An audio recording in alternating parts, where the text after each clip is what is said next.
Os judeus.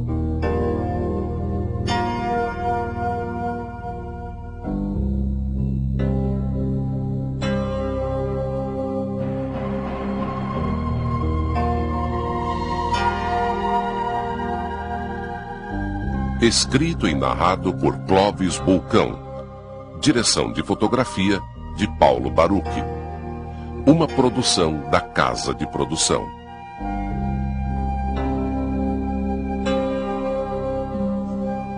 Porto de Amsterdã.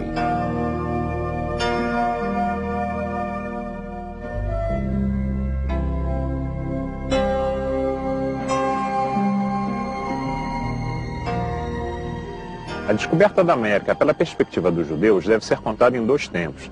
Existe um tempo normal que todo mundo conhece, que é a chegada do Colombo trazendo a bordo dos judeus. Agora, existe também uma perspectiva pré-colombiana.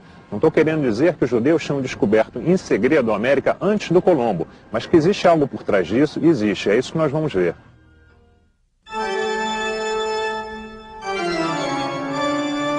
A Holanda era uma república no século XVI.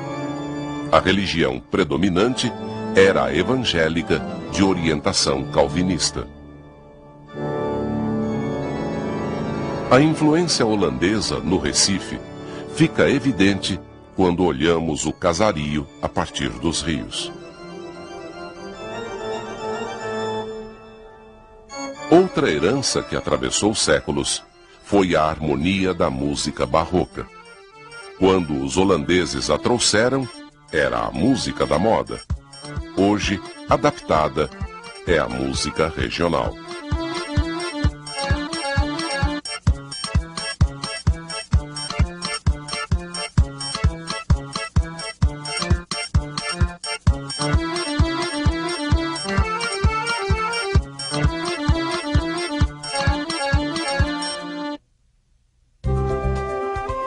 Durante mais de 150 anos, a produção do açúcar foi a base da economia brasileira. Entre 1530 e 1680, Recife e Olinda foram centros de comércio dos mais importantes do mundo. Os judeus que vieram da Holanda para o Recife eram de origem portuguesa. Eles tinham sido expulsos de Portugal pela Inquisição. Uma vez no Brasil, os judeus portugueses investiam em fazendas de cana-de-açúcar, tornando-se assim senhores de engenho. Muitos tiveram filhos e netos, que deixaram marcas profundas de sua estadia no Brasil colônia.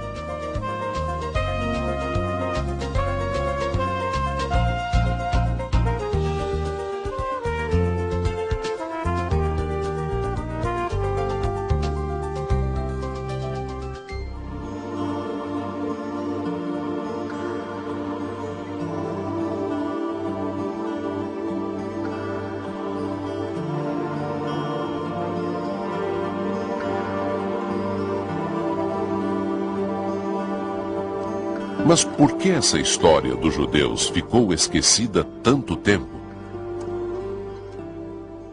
Contar história é um pouco como contar a história de uma família. Isso é, em muitas famílias existem determinadas passagens no seu passado que são omitidas. Em geral, porque elas trazem uma certa vergonha ou elas são desabonadoras para os membros dessa família. Portanto, nós estamos hoje aqui em Olinda e nós escolhemos essa igreja até porque esse lugar aqui é o palco mais fértil e mais interessante para nós contarmos as histórias dos judeus em nossa terra. E nós vamos refazer esse percurso, nós vamos contar essa história, tá? Tendo três grandes linhas de pensamento. Tá? E a primeira linha que nós vamos ter é o que aconteceu exatamente nesse momento que o Brasil, que um mundo novo foi descoberto. E para a gente recuperar qual era o ambiente religioso, como é que as pessoas pensavam lá no século XV, no século XVI, a gente é obrigado a relembrar o que acontecia naquele momento na Europa, do ponto de vista religioso. O século XVI é um dos mais conturbados da história. Isso em grande parte por conta das descobertas ultramarinas. Os europeus ficavam sabendo qual era o verdadeiro tamanho do mundo. Isso porque eles encontraram povos com outros costumes, outros tipos de alimentação, outras línguas. Isso em grande parte foi muito positivo para a história da humanidade. E no final da Idade Média, o mundo passou por um enorme processo de transformação. E a Igreja Católica, ela tomou um enorme susto com isso, e ela teve que se transformar. E o que aconteceu? Ela entrou em campo com enorme intolerância, principalmente contra os judeus lá da Península Ibérica. Começou a haver uma perseguição, torturas, os judeus eram mortos em fogueiras. Então o que aconteceu? A comunidade judaica veio procurar abrigo aqui em Amsterdã, na Holanda.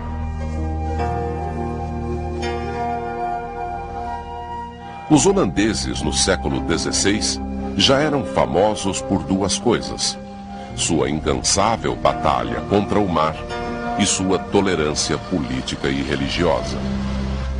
O maior exemplo da adaptação dos judeus portugueses aqui em Amsterdã foi a construção dessa sinagoga, que é apenas a maior da Europa.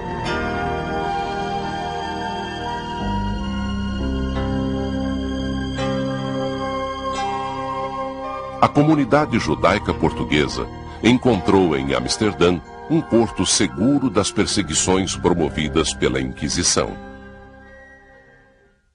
Um membro da igreja, Erasmo, ele foi a primeira pessoa a escrever críticas, ele era um padre, críticas que faziam questionamentos sobre a Igreja Católica. A partir disso aí, isso vai se desenvolvendo como uma bola de neve. Outros pensadores vão botar em questionamento, valores e conceitos da Igreja Católica. Essa questão ela vai culminar mais adiante quando Lutero escrever uma tese criticando as indulgências que eram vendidas pela Igreja. E o que eram as indulgências? Na verdade, o Papa em Roma ele estava precisando de dinheiro para acabar de construir, para embelezar a igreja lá de Vaticano, de São Pedro. Foi com o dinheiro das indulgências que Michelangelo pôde realizar toda a sua magnífica obra. Até hoje, a Capela Sistina é admirada como a obra-prima da sensibilidade católica.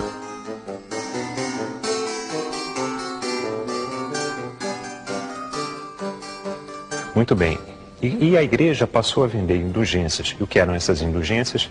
Tá? Era uma forma pela qual o cristão, que tinha, se por acaso ele tivesse cometido algum tipo de coisa desabonadora na sua história, no seu dia a dia, ele comprava, vamos dizer assim, um passaporte, uma carta de crédito, para que após a morte ele fosse direto para o céu.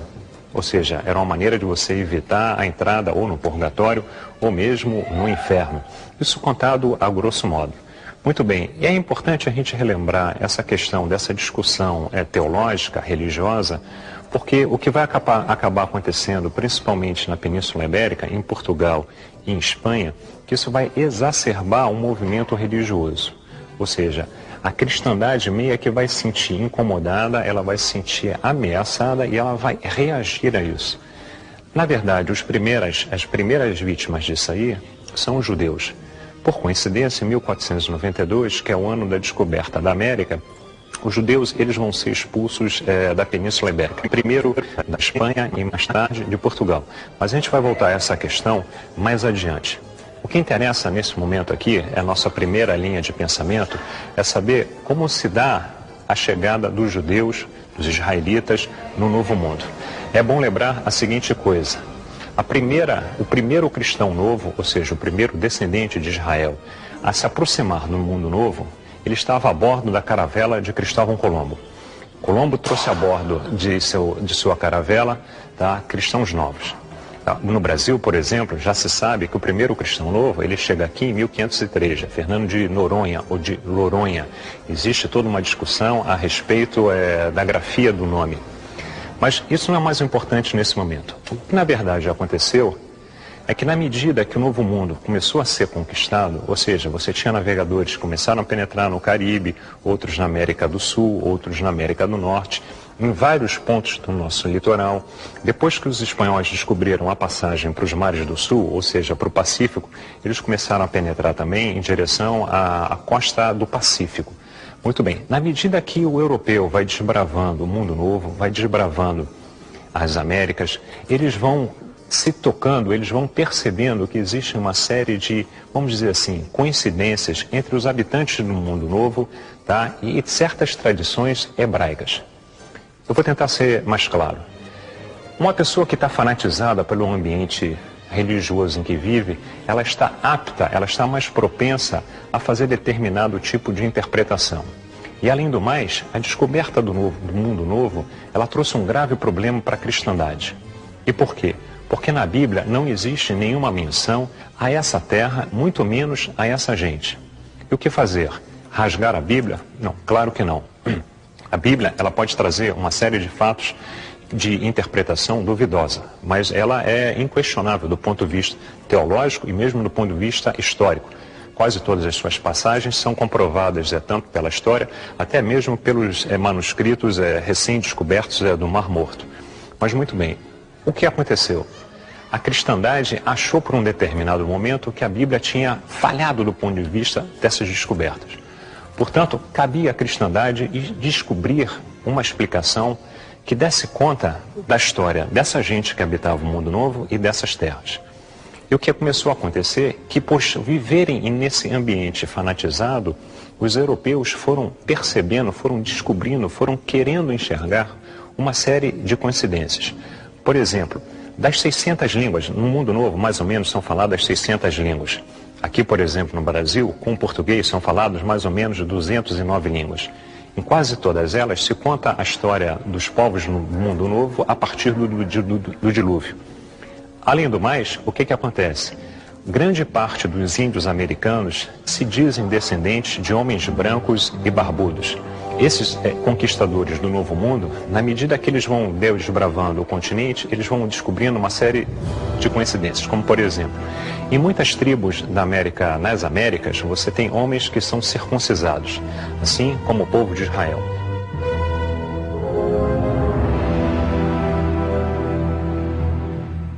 Em muitas tribos na América, as mulheres, quando estão na sua fase, no seu ciclo menstrual, elas eram consideradas impuras, assim como o povo de Israel. Os índios gostam, têm como tradição, principalmente aqui na parte mais sul, no nosso continente, os tupis, o mesmo grupo G, eles têm hábitos de tomar banho. Na Idade Média, por exemplo, só quem tomava banho eram os descendentes de Israel, os judeus. Então, o que aconteceu? Esses europeus, eles vão descobrindo essas falsas coincidências e vão achando que os índios brasileiros, eu estou falando no caso do conquistador português, eles acham que estão, na verdade, de frente, diante de um povo que é descendente das tribos de Israel.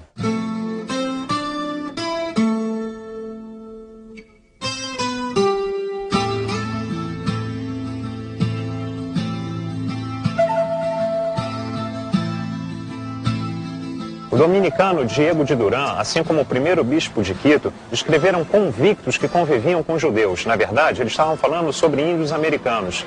Um outro viajante, Antônio de Montesinos, publicou em 1644 uma relação onde ele garante ter tido um encontro com índios colombianos que o teriam saudado com a seguinte saudação: Ó Israel, nosso Deus é o nosso único Senhor. Infelizmente, esse senhor se chama Arão de Levi, o que tira um pouco a credibilidade dessa história. Existem determinadas escrituras, e mesmo na Bíblia, existem uma série de problemas que permitiam que os portugueses pensassem isso. Como, por exemplo, o que fala a Bíblia sobre as 12 tribos de Israel? Ela conta, no livro de Reis, que o povo de Israel, o lugar onde o povo de Israel resolveu tomar para si para morar, que é a Palestina, ela foi invadida por Nabucodonosor, lá mais ou menos 730 a.C., e houve uma deportação. E, na verdade, a história vai perder contato com 10 das 12 tribos de Israel. Existe um escrito que fala que uma parte do povo de Israel teria migrado pacificamente para trás num rio chamado Sabation. O problema é que ninguém sabe onde é que esse rio onde é que ele existe, se é que ele existe. Além do mais, na Bíblia, ou seja, no Velho Testamento, a palavra rio, a palavra mar e a palavra oceano, elas, em geral, elas se confundem em sentido e em significado. Portanto, havia uma evidência bíblica que o povo de Israel poderia ter migrado em direção a uma determinada parte do mundo que era completamente desconhecida. Um outro português judeu, refugiado aqui em Amsterdã, escreveu um livro que ficou muito famoso, A Pedra Gloriosa. Inclusive, esse livro foi ilustrado por Rembrandt. Ali, ele também afirma, categórico, ter certeza que os índios americanos eram descendentes dos hebreus. Se isso tudo já não fosse suficiente para deixar os europeus apavorados, no século XI, um rabino do sul da França, um rabino provençal chamado David Kimchi, ele escreveu um curiosíssimo relato onde ele deixava bem claro que uma parte do povo de Israel teria migrado para uma ilha, e essa ilha, atenção, eu estou falando de um escrito do século XI, essa ilha já falava de um país chamado Brasil. Muito bem, uma vez que você tem essas coincidências, uma vez que você tem esses escritos, tudo levava a crer que realmente os índios eram descendentes de Israel.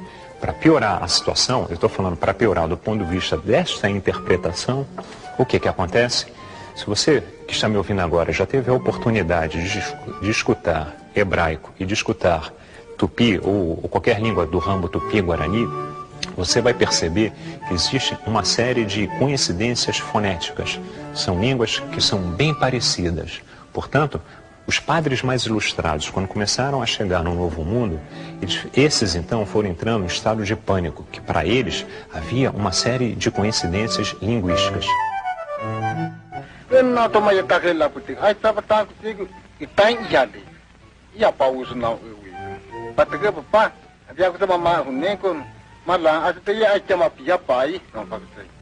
בראשית ברא אלוהים את השמיים ואת הארץ, והארץ הייתה תפור וחור וחושך על פני תהום, ורוח אלוהים מרחפת על פני המים. ויאמר אלוהים, יהי אור, והיה אור. Mais adiante, no século XVII, tem um ótimo exemplo para mostrar de como a cristandade ainda suspeitava dessa hipotética origem judaica dos nossos índios. É que o grande padre Antônio Vieira, ele chegou mesmo a organizar uma expedição no Maranhão atrás de tribos descendentes de homens brancos. E o padre Antônio Vieira é um homem acima de qualquer suspeita, era um homem muito ilustrado e sem nenhum tipo de preconceito, principalmente em relação aos filhos de Israel. O padre Antônio Vieira foi um homem que sempre pregou a liberdade de consciência, a liberdade religiosa, mesmo no Brasil. O que os católicos então fizeram? Mandaram para o Novo Mundo um padre jesuíta, o padre José de Acosta. E esse padre, ele veio com a missão de resolver essa questão. E era uma coisa muito importante para a igreja. O que o padre José Acosta faz? Ele percorre todo o mundo novo, do Alasca à Terra do Fogo, de Lima até o Atlântico. Ele vai fazendo essa viagem atrás de desvendar esse mistério. Afinal de contas, era uma coisa embaraçosa para os cristãos que estavam, na verdade, meio que ainda em Guerra Santa. E por que em Guerra Santa? Porque desde o século XII, quando a inteligência católica, eu estou falando agora do maior pensador católico da Idade Média, quando Bernard de Clairvaux pensou a expansão do catolicismo pelo mundo, ele já tinha pensado, lá no século XII, lá na Idade Média, ele já tinha pensado que a luta do catolicismo contra as outras religiões passaria necessariamente pelo Atlântico. Tá? Ele tinha imaginado a seguinte estratégia, e naquele tempo o grande inimigo do cristianismo, como em parte ainda é, vamos dizer assim, a grosso modo, é o quê? São os muçulmanos. E havia toda uma disputa de Jerusalém entre muçulmanos e cristãos.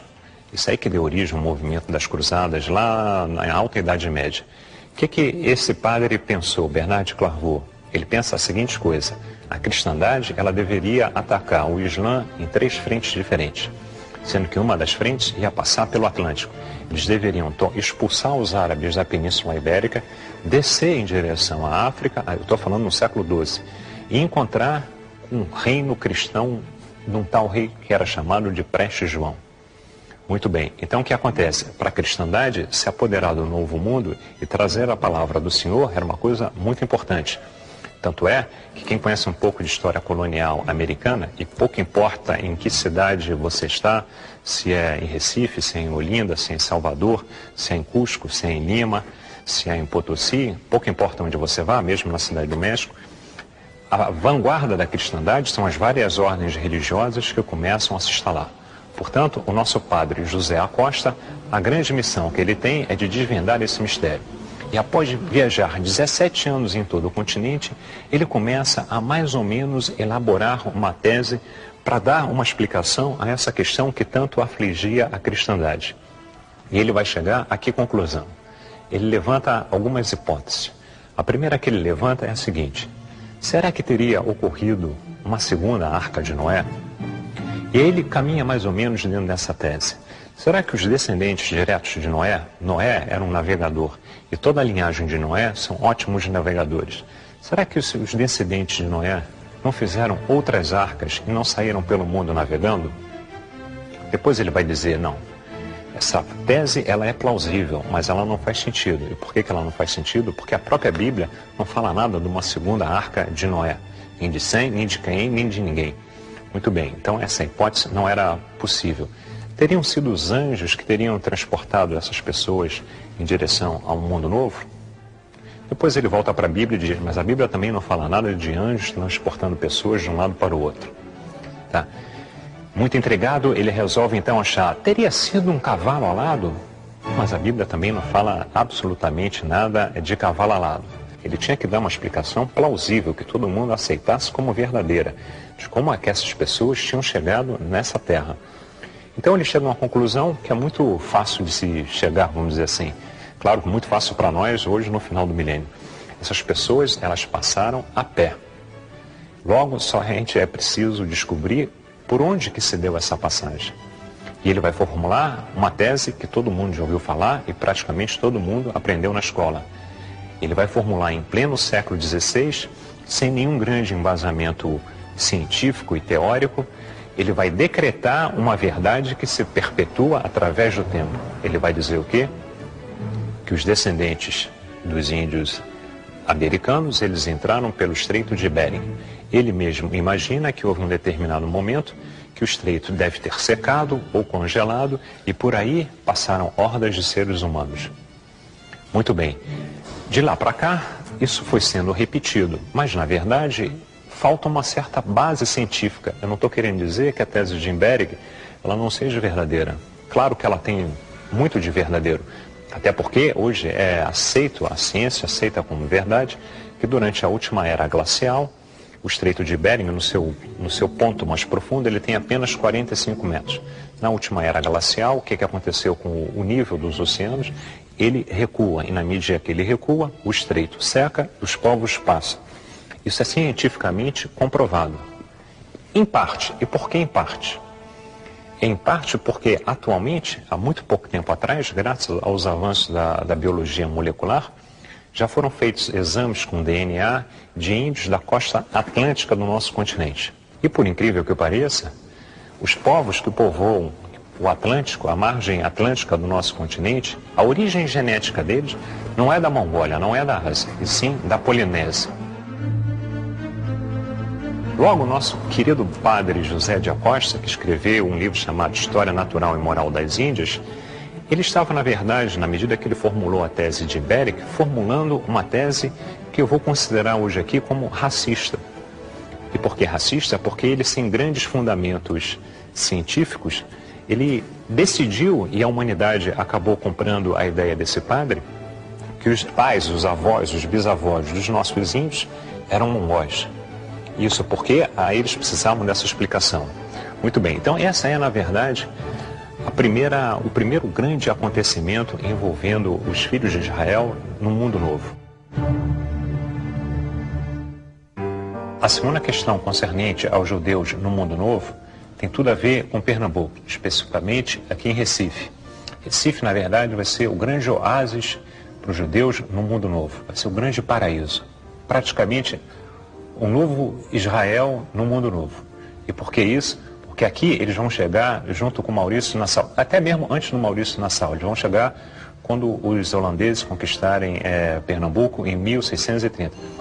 Mas antes de a gente falar como é que foi a chegada em 1630, eu acho interessante a gente contar o que era, na verdade, quem estava por trás da chegada dos holandeses, porque em geral a gente fala porque os holandeses chegaram, os holandeses, mas na verdade quem chega, quem se instala, quem toma conta de Pernambuco não é a nação holandesa, é uma companhia de comércio, mais ou menos como se fosse hoje em dia uma multinacional, O Nassau, por exemplo, ele era um executivo da empresa. Ele, quando veio trabalhar em Pernambuco, ele veio que nem qualquer executivo de hoje em dia de uma multinacional. Ele veio com salário, ele veio com participação nos lucros da empresa, ele veio com roupa, casa e empregados pagos pela empresa. Isso mais adiante a gente vai ver que é um grave motivo de discórdia entre ele e a companhia. Mas o que aconteceu? O primeiro ataque que que a companhia vai fazer aqui no Mundo Novo, aqui na colônia portuguesa, vai ser lá na Bahia, em Salvador. Em 1624, Willikens, o coronel Dorf e o legendário corsário Piet Hein participam do primeiro desembarque na Bahia. O desembarque, do ponto de vista militar, ele é um fracasso. Ele é um fracasso porque os holandeses não conseguem se estabelecer na Bahia. Um ano depois, eles estão expulsos. Do ponto de vista econômico, financeiro, vamos dizer assim, ele ainda é mais ou menos aceitável, porque eles conseguem roubar o carregamento anual que tinha pau-brasil, cana, gengibre, uma série de produtos. Muito bem. Há pouco eu falei que Piet Hein é um corsário legendário. O que é um corsário? O que marca a diferença de um corsário para um pirata? O pirata é aquele que faz um ataque, faz um roubo, ataca um barco e pega o ganho para si. O corsário, em geral, ele tem alguém financiando ele. Na verdade, tudo aquilo que ele roubar, ele vai depois entregar para uma terceira pessoa. E no caso do Piet Hein, o que ele faz? O Piet Hein, eu acho até que ele é um dos maiores inimigos da frota espanhola ao longo da história. Em 28, ele volta para um novo mundo e ele vai fazer um ataque fantástico. Ele vai roubar todo o carregamento anual de prata dos espanhóis. Tá? Os espanhóis, por uma questão de segurança, os portugueses faziam a mesma coisa no Brasil. Eles embarcavam tudo em todos os navios que eles tinham e a frota, ela navegava junto em direção ao Novo Mundo. E por que eles faziam isso? Que era uma maneira mais prática de você defender contra os perigos que existiam no alto mar. E principalmente contra os perigos que existiam no norte da África. Em geral, esses carregamentos que vinham do Novo Mundo, quando eles se aproximavam do norte da África, a pirataria comia solta. Tinha pirata morisco que vinha de Argel, tinha pirata que vinha do Marrocos, muitos nem eram piratas, eram corsários. Mas, muito bem, e Piet Hein, ele consegue roubar o carregamento anual de prata e ele ganha tanto dinheiro, que diz a lenda que ele teria chegado no porto de Roterdã com uma vela de seda. Isso é um exemplo, uma lenda que mostra o exemplo da quantidade de dinheiro que ele levou para a companhia. E é com esse dinheiro que é roubado dos espanhóis que essa companhia vai promover o ataque a Pernambuco. Muito bem, então eles vão desembarcar aqui e vão ficar durante 24 anos em Pernambuco. E interessante que a gente hoje em dia, por conta até da decadência do setor do açúcar no Brasil, a gente não tem muito claro a dimensão do que foi a riqueza produzida nesses 100 primeiros anos, nos 150 primeiros anos, vamos melhor dizer, da produção de açúcar no nosso país. Mas a quantidade de dinheiro que isso gerava era uma coisa fabulosa. O açúcar, aí na transição do século XV, XVI, quem tinha açúcar em casa, quem tinha dinheiro para comprar açúcar, tá, eram apenas as pessoas que tinham um determinado poder aquisitivo. Só para você ter uma ideia, o açúcar, os ricos burgueses, quando recebiam em suas casas, se você fosse convidado para ir na casa de um rico burguês para um jantar e ele tivesse muito dinheiro, ele salpicava o prato de açúcar para mostrar status. Na Idade Média, por exemplo, uma jovem engenheirada, quando casava, era comum de se dar açúcar como dote. Muito bem, é isso que vai atrair os pernambucanos. Agora, existe toda uma lenda, existe toda uma história que não se comprova historicamente, que teria sido a comunidade judaica de Amsterdã que teria empurrado a companhia no sentido de tomar conta do Brasil. Por que existe essa lenda? Porque os judeus eles foram expulsos da Península Ibérica em 1492. Estou falando de Espanha inicialmente. Lá eles tinham vivido durante muito tempo, na época que os muçulmanos invadiram a península, eles viviam de maneira muito bem integrada. Viviam cristãos, muçulmanos e judeus, não havia nenhum problema. A comunidade judaica era de tamanha confiança, tá, que inclusive as autoridades judaicas eles tinham o direito de recolher impostos dentro da comunidade. Tal era o grau de confiança, de integração desse setor, dessa religião na Espanha muçulmana. Muito bem. Em 1492, os muçulmanos são expulsos, os reis católicos eles entram num certo clima de fanatismo, os judeus vão ser expulsos da Espanha, uma parte desses judeus vai para Portugal, depois ela vai acabar sendo expulsa também. O que vai acabar acontecendo é que você vai ter comunidades judaicas em que partes do mundo? Você vai ter na França, você vai ter na Holanda e você vai ter no norte da África. Nós vamos visitar agora um bairro judeu do século XVI, uma judiaria. É o mais bem conservado de Portugal. Ele fica na cidade de Castelo de Vide, quase na fronteira com a Espanha.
O rei de Portugal se aproveitou desse clima e passou a vender ingressos na porta de entrada de seu reino. Isso fez com que os judeus pobres não pudessem entrar em Portugal. Mesmo assim, o clima aqui era bem parecido com o clima lá em Espanha. Então, esses que não conseguiram entrar em Portugal foram em direção a outros países da Europa ou então para o norte da África.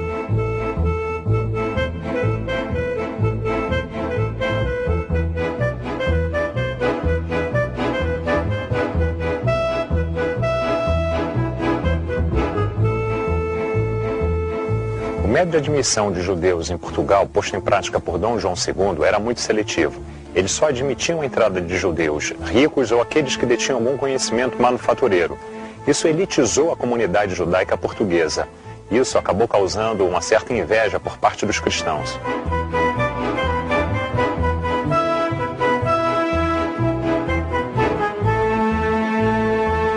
A partir de 1470, todos os judeus de Portugal foram obrigados a se converter ao catolicismo.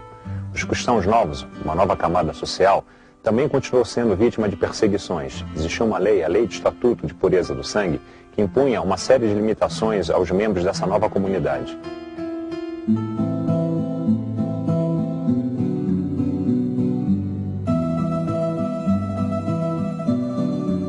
Mesmo com todo o sentimento antissemita que reinava em Portugal naquele momento, expulsar a comunidade judaica de Portugal era algo impensável. Isso porque eles representavam muito capital e a situação financeira do reino não era nada boa. Então o governo de Portugal passou a estimular as conversões. Muito bem. Acontece que a comunidade judaica que sai de Portugal e vai para a Holanda, ela é profundamente lusofônica, ela é profundamente ligada aos valores culturais portugueses. Ela vai continuar lá em Amsterdã, falando português, comendo a comida portuguesa, se comportando como se nada tivesse acontecido. Portanto, passaram a dizer que teriam sido esses judeus que teriam estimulado a vinda da companhia em direção ao Brasil. Mas isso, na verdade, historicamente não se comprova, porque a Companhia das Índias Ocidentais, ela era o que nós hoje consideramos de uma sociedade anônima. Você tem o capital dela meio que pulverizado entre a população holandesa. Na época, eles nem eram chamados de Holanda, eles eram chamados de Países Baixos, porque ali é uma reunião de várias províncias. E, além do mais, aquilo ali era uma república. Muito bem, o que acontece? Os holandeses, eles chegam aqui, a religião predominante, tanto no Brasil holandês, eles são calvinistas, mas aqui eles vão tolerar o catolicismo e o judaísmo. Então, pela primeira vez no Novo Mundo, os judeus poderiam vir tranquilamente, sem nenhum problema, por exemplo, de perseguição, principalmente no que diz respeito à presença da Inquisição. E aqui em Recife, o que eles vão fazer? Vai ser aberta a primeira sinagoga do Mundo Novo.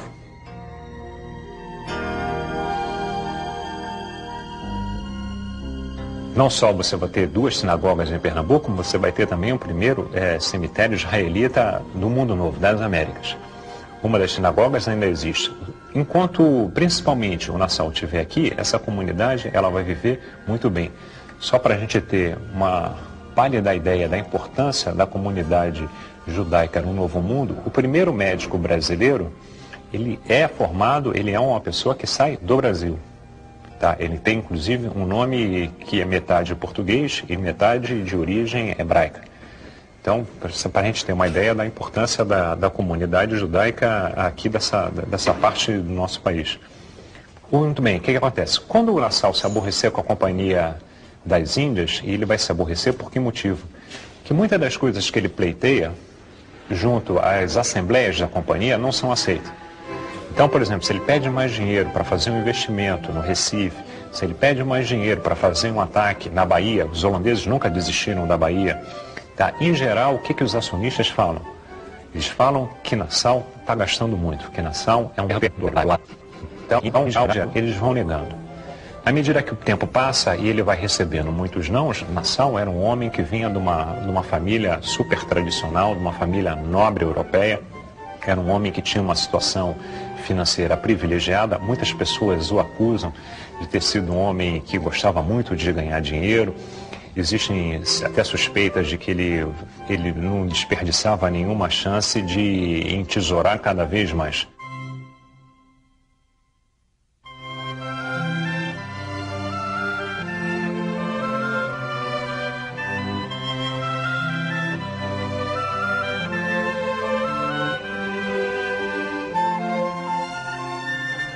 Aqui nessa casa morou o grande Maurício de Nassau. Ele foi um dos maiores estadistas da história do Brasil. E por quê? Nassau era apenas um empregado da Companhia de Comércio Holandesa, só que governou o Recife como um grande estadista. Exemplo, uma vez ele resolveu que deveria ser construída uma ponte. É a ponte que hoje leva o seu nome lá no Recife. A companhia foi contra. O que resolveu fazer Maurício? Pagou do próprio bolso aquilo que considerou melhor para a coletividade. Quando ele vai embora, o que acontece? Primeiro que existe um forte impacto aqui na comunidade, vamos dizer assim, pernambucana. A comunidade é até um pouco mais ampla do que Pernambuco, Brasil holandês. A comunidade local, ela fica assustada, estremecida com a possibilidade de Nassau ir embora. E o que acontece? Os índios mandam uma delegação e pedem para que Nassau fique. Os portugueses que aqui moravam mandam oferecer uma determinada comissão a Nassau para que ele continue. E a comunidade judaica manda oferecer também uma determinada quantidade de dinheiro para que ele mude de ideia. E o que acaba acontecendo é que o Nassau, ele resolve ir embora e ele vai embora. Muito bem, só que ele vai embora, mas o Brasil holandês, ele segue existindo, ele vai existir até 1654. Um pouco antes da chegada dos portugueses, da volta dos portugueses, a comunidade judaica, quando eu estou falando da comunidade judaica lusofônica, eu estou falando de judeus aqui no Brasil holandês, estou falando também de judeus lá de Amsterdã. Eles sentem que a situação pode se deteriorar aqui, e a partir de Amsterdã, existe um rabino de origem portuguesa que entra em contato, por exemplo, com o protetor da Inglaterra, estou falando de Oliver Cromwell. Ele estabelece uma correspondência aventando a possibilidade da volta da comunidade judaica para Londres, para a Inglaterra. Tá? Cromwell, que era um homem milenarista, ele tinha enorme simpatia pela comunidade judaica, era um homem que bebia das águas do Velho Testamento. Ele diz que a princípio ele não tem nada contra. Ele até convida para que esse rabino Menasseh Ben Israel vá a Londres discutir a questão com ele. Só que no meio do caminho estoura o conflito anglo-holandês e o Menasseh acaba não indo até Londres. Muito bem, o que acontece? Logo depois da chegada dos portugueses, aqui no Brasil holandês, a comunidade judaica percebe que não dá mais para continuar no Brasil. Isso porque a Inquisição vai voltar. Os judeus do Recife, quando perceberam que os portugueses voltariam e que o clima religioso não seria mais o mesmo, eles dispersam em 3 regiões. Uma parte da comunidade vai para o Caribe, uma segunda vai para Londres, uma terceira vai fundar uma pequena cidade na América do Norte. que é Nova Amsterdã, hoje conhecida como Nova York.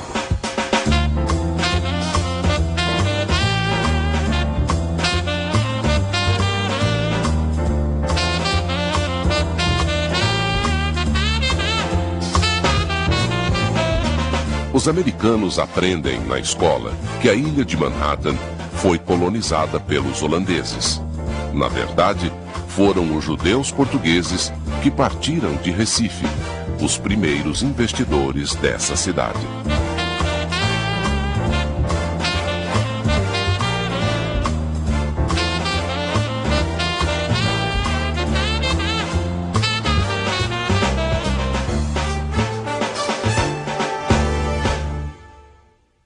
Mas vamos voltar à comunidade judaica aqui do Brasil holandês. Quando os portugueses chegam, eles percebem bem que é o final da festa, não dá mais para continuar, a Inquisição vai cair em cima deles, e eles saem em dispersão. Eles vão, a grosso modo, eles vão em 3 direções. Tem uma parte da comunidade judaica, lusofônica, que vai em direção à Inglaterra. Tá? Logo que os judeus são demitidos de volta à Inglaterra, é um pequeno grupo que entra lá, que o Cromwell aceita de volta. 200 dos primeiros pioneiros judeus na Inglaterra, 200 são proprietários de terra no Brasil holandês. A outra parte ela vai em direção a Curaçao. E a terceira parte vai comprar a ilha de Manhattan e vai fundar a Nova Amsterdã, que depois a gente vai passar a chamar de Nova York.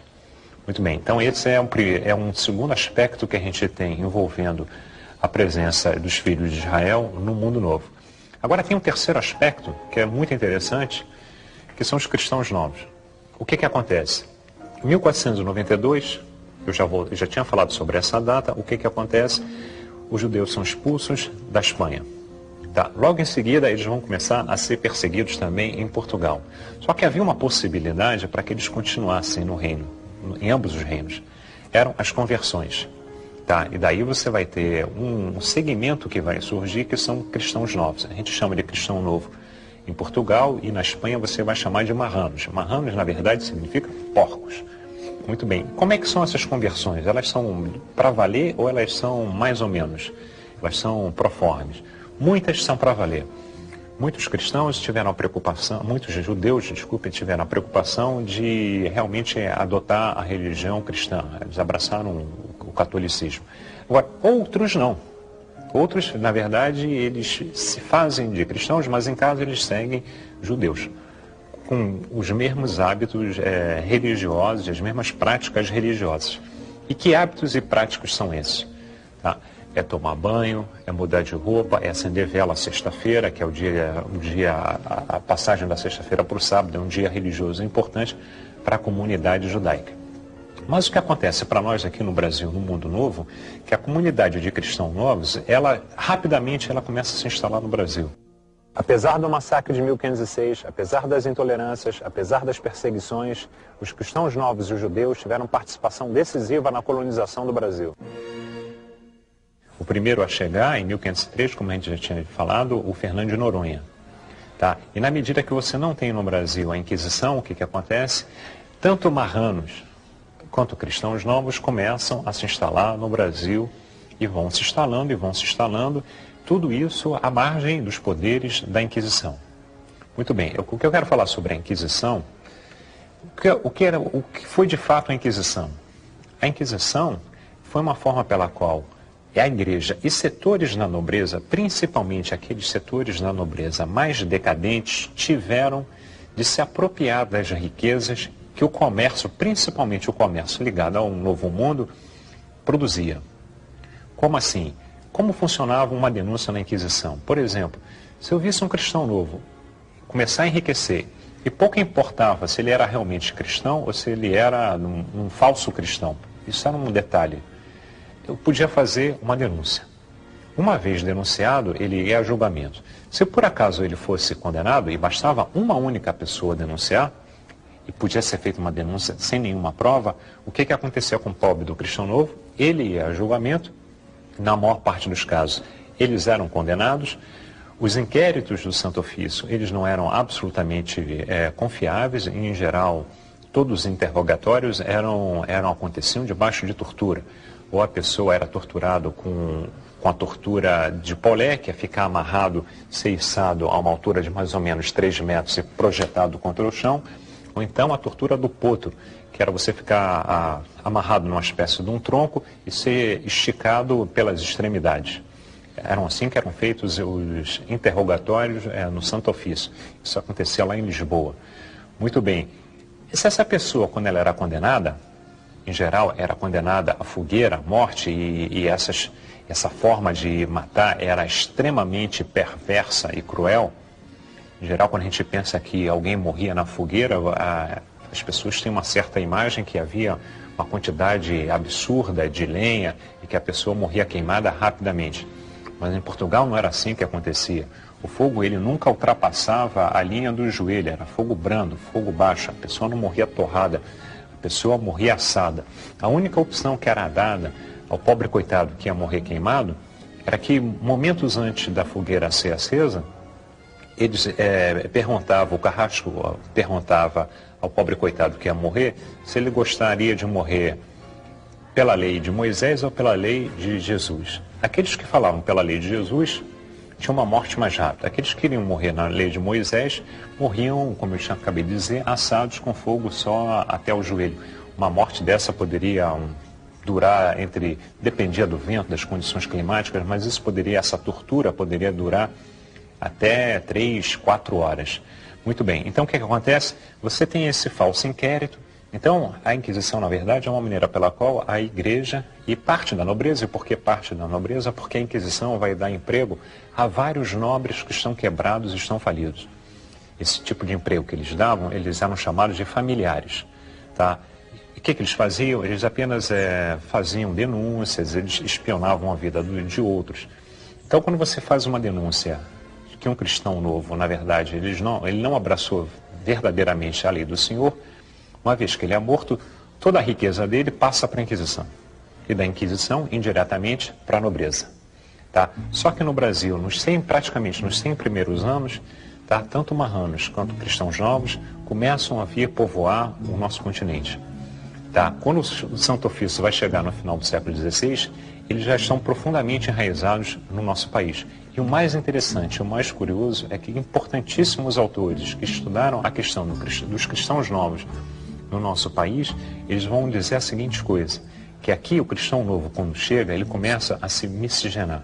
Ou seja, os homens judeus, cristão novo, que chega no Brasil, ele casa ou com uma índia ou com uma negra.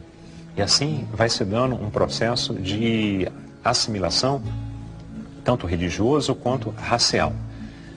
Existem aqui, principalmente no Nordeste, no Brasil, uma certa herança de palavras, de gestos, de expressões que vem diretamente dessa época e vem um pouco também indiretamente até do hebraico. Em português é muito comum a gente usar a expressão passar a mão na cabeça. Isso é uma tradução literal do hebraico. Isso é uma tradição hebraica, inclusive, de você perdoar. Além do mais, aqui no Nordeste, em certas regiões no interior, você tem expressões espanholadas, como falar mucho, como falar arriba, como falar que hay água, por exemplo. Tá? Isso é uma tradição que vem exatamente desse tempo. O que acontece é que no final do século XVI, a Inquisição ela vem para o Brasil, ela começa a atuar na parte mais norte, no atual Nordeste, Pernambuco, ela vai estar em Pernambuco, ela vai estar na Bahia, ela vai estar no Maranhão, e lentamente ela vem descendo, e na medida que ela vem descendo em direção ao Sudeste, ao Rio de Janeiro, ela vem vindo fazendo estragos. As denúncias são as mais tolas possíveis, são várias pessoas que vão caindo nas malhas da Inquisição.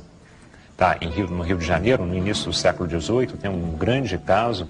Você tinha toda uma comunidade de cristãos novos que viviam no recôncavo guanabarino. O mais famoso deles todos é Antônio José, o judeu, que era autor de obras teatrais, que depois vai morrer em Lisboa. Esse é até um caso de um que parece que realmente tinha abraçado de forma honesta o catolicismo. No Brasil, o único lugar que conseguiu escapar ao avanço, à ganância do Santo Ofício, da Inquisição, foi em São Paulo. Em São Paulo, lá em cima, estou falando do Altiplano, onde fica Altiplano, forma de falar, estou falando do Planalto Paulista, onde fica a cidade de São Paulo. Ali o Santo Ofício nunca foi perturbar a vida de ninguém.